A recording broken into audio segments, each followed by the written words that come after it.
Hello guys, I hope you all are good at home, enjoying your quarantines, and I am Bharat Arora. Welcome you to the Bharat Arora Commerce channel. And आज हम क्या discuss करने जा रहे हैं? Class 12 commerce के बाद हमें क्या करना चाहिए। सबसे पहले हम 3 मेन कोर्सेज की बात करेंगे, जिसमें आता है CA, CS, CMA, second thing MBA, and third one is LLB और लॉ। ठीक है, इनमें देखा जाए तो सबसे रेपुटेशनल और सबसे अच्छा कोर्स CA को मानते हैं अपने। ठीक है, इसमें इन्वेस्टमेंट भी बहुत कम है और पैकेजेस बहुत ही बढ़िया रहते हैं, जिसमें कि सबसे पहले लगते ही हमें मतलब CA बनते ही 5 to 10 लाख का पैकेज ईजिली लग जाता है।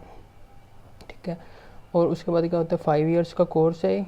इसके बाद हम बात करेंगे MBA की। MBA भी 5 ईयर्स कोर्स है, जिसमें सबसे पहले अंडर ग्रेजुएशन करनी पड़ेगी 3 ईयर्स की। अंडर ग्रेजुएशन का मैं भी डिस्कस करता हूँ इसके बाद। उसके बाद MBA होगी 2 ईयर्स की।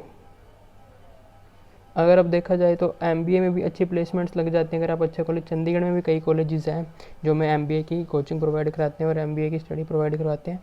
उसके बाद हम देखें तो MBA में अच्छे पैकेज लगते हैं अगर हम IIM से पढ़ें तो। अगर हम IIM से MBA कर रहे हैं तो हमें इसमें भी कम 20 to 25 लाख का पैकेज इजीली लग जाता है। और रही बात लो की, ये भी 5 ईयर्स का कोर्स है। अगर अपने सीधा 12th के बाद करते हैं तो हमें 5 ईयर्स का कोर्स पड़ता है। ये में क्या होता है कि कॉलेज लाइफ नहीं है, बिल्कुल भी कॉलेज लाइफ ज़ीरो है। ज़ीरो जिसको कहते हैं 1% आपको कॉलेज जाने की ज़रूरत नहीं है। इसमें क्या होगा, सिर्फ आपको अपने मतलब इंस्टीट्यूट है एक तरह का जो हमें ये कोर्स प्रोवाइड करवाता है। तो अगर किसी में कॉलेज जाने की ज़रूरत नहीं है, इसमें सिर्फ हमें एग्ज़ाम्स देने होते हैं जो कि फाउंडेशन, इंटर और फाइनल लेवल पे होते हैं। इसके बाद अगर हम कई बच्चे होते हैं यार कॉलेज लाइफ इन्जॉय करनी थी, मज़ा नहीं आया, फिर हम क्या कर सकते हैं, फिर भी हम अगर चाहें तो CA के साथ BCom कर सकते हैं, क्योंकि जो जो सब्जेक्ट्स हमारे BCom में हैं वही हमारे पास CA में भी हैं। जो क्योंकि मतलब CA तो बहुत वास्ट सिलेबस है, उसका अपने कहें तो 50 to 60% ही BCom में आता है, तो पर आता सेम ही है, तो हम BCom भी कर सकते हैं साथ साथ। और फिर भी होता है कई बच्चों को यार कॉलेज लाइफ अभी भी मज़ा नहीं आया BCom करके भी, तो फिर भाई CA का ऑप्शन छोड़ दो, उसमें मज़ा बिल्कुल नहीं है, पढ़ना ही पड़ेगा। उसके बाद हम चलते हैं, अगर MBA करें तो हाँ यहाँ अच्छी लाइफ है, कॉलेज लाइफ है सारी। 5 साल कॉलेज में एंजॉय करो। पहले 3 साल तो हमने अंडर ग्रेजुएशन करी, उसके बाद 2 साल MBA, वो भी कॉलेज से ही होते हैं MBA। जैसे IIM होगा बहुत अच्छा, सबसे बड़ा हमारे सबसे अच्छा कॉलेज है जो MBA की तैयारी कर पाता है।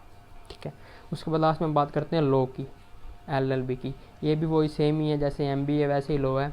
ये भी हमें कॉलेज से परस्यू करनी पड़ती है, और इसमें अगर आप एडवोकेट बनना चाहते हैं। ओके गाइस, तो अब हम बात करेंगे अंडर ग्रेजुएशन की। अंडर ग्रेजुएशन में हम क्या क्या कर सकते हैं? अंडर ग्रेजुएशन में हम कर सकते हैं BCom, BCA, BBA, और क्या कर सकते हैं, होटल एंड इवेंट मैनेजमेंट। अब कई बच्चों का इसमें भी काफ़ी इंटरेस्ट होता है होटल और इवेंट मैनेजमेंट में। कई बच्चे सुन लेते हैं 11th-12th में भी होटल और इवेंट मैनेजमेंट करनी है, तो BCom, BCA, BBA तीनों 3 ईयर्स के कोर्स ही रहते हैं, जिसमें सिंपल अंडर ग्रेजुएशन भी होती है। और अगर हम इसको अच्छे कॉलेज से करते हैं तो हमें प्लेसमेंट्स भी अच्छी मिल जाती हैं, कोई बड़ी बात नहीं है। उसके बाद होटल और इवेंट मैनेजमेंट, इसमें भी अच्छा स्कोप है। ये भी 3 ईयर्स का कोर्स ही रहता है। इसमें इंटर्नशिप करनी होती है हमें 6 मंथ्स की। इंटर्नशिप करनी होती है इसमें हमें 6 मंथ्स की। ठीक है, 6 मंथ्स की इंटर्नशिप अगर हम अच्छे कॉलेज से करें, होटल एंड इवेंट मैनेजमेंट अच्छे कॉलेज से कर रहे हैं, तो हमें इंटर्नशिप का ऑप्शन मिलता है फ़ॉरेन से करने के लिए, जो कि सबसे बेस्ट है। चंडीगढ़ में है CU, चंडीगढ़ यूनिवर्सिटी, वो हमें फ़ॉरेन की इंटर्नशिप अवेलेबल करवाती है। और होटल और इवेंट मैनेजमेंट में भी अच्छा फ्यूचर है, अच्छा स्कोप है, आने वाले टाइम में काफ़ी स्कोप रहेगा इसका।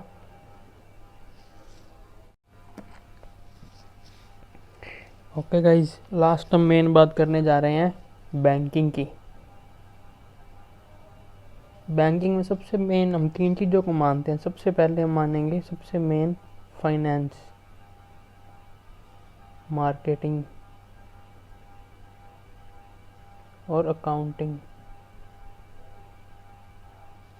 अगर आपको इन तीनों चीज़ों की अच्छी नॉलेज है ना, तो आप बैंकिंग मैनेजर लेवल पे इजीली काम कर सकते हो। आपको कुछ भी हार्ड नहीं होगा, कि कोई दिक्कत नहीं आएगी बैंकिंग मैनेजर बनने के लिए, और कोई ज़्यादा भी हमें मत्था नहीं मारना पड़ेगा अगर आपको इन 3 चीज़ों की अच्छी नॉलेज है तो। ठीक है, अभी मैंने बताया 3 चीज़ें। क्या 3 चीज़ें बताई? फाइनेंस, मार्केटिंग और अकाउंटिंग। अगर इन 3 चीज़ों की आपको अच्छी नॉलेज है ना, तो आप मैनेजर लेवल में अच्छी तरह आराम से परस्यू कर सकते हैं बैंकिंग के लिए।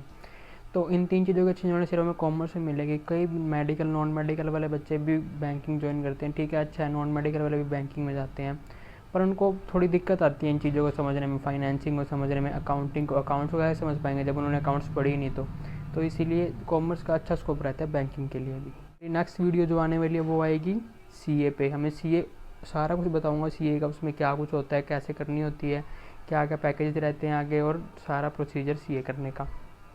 So guys, stay connected, stay at your home, stay blessed, enjoying your quarantine, and subscribe the channel, like the video. Thank you.